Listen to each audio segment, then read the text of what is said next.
Du rififi dans le Sommiérois entre les communes de Junas et d'Aujargues. Cette dernière doit bientôt accueillir sur son territoire une entreprise de concassage, mais problème, le terrain promis est limitrophe avec la commune de Junas, dont les habitants craignent pour leur tranquillité. Cette zone qui paraît une décharge, c'était un bois comme à côté, et ça a été ouvert il y a à peu près 2 ou 3 mois. Au total, ce sont 18 000 mètres carrés de garrigues et de pins qui sont menacés. Pour installer cette activité de concassage, il faudrait abattre une zone naturelle d'intérêt écologique, floristique et faunistique sur Aujargues.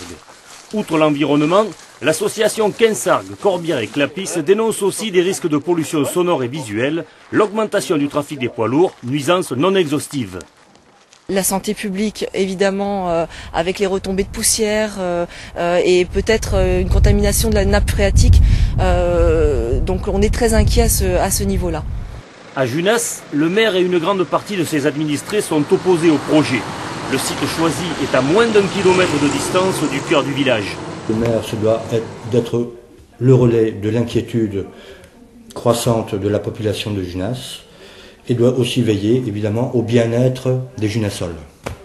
Dans cette affaire, le premier magistrat d'Aujargues précise qu'il ne recherche que l'intérêt de sa commune.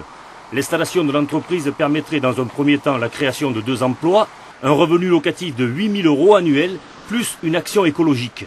Ce projet, s'il se réalise, permettra un nettoyage de cette parcelle et notamment de la partie de cette parcelle qui a été utilisée comme décharge pour des boues industrielles. Le concasseur de la polémique est déjà sur Aujargues. Sera-t-il un jour mis en marche? Rien n'est moins sûr. Guy Lamadi veut attendre les résultats de l'enquête publique pour que le projet devienne ou pas réalité.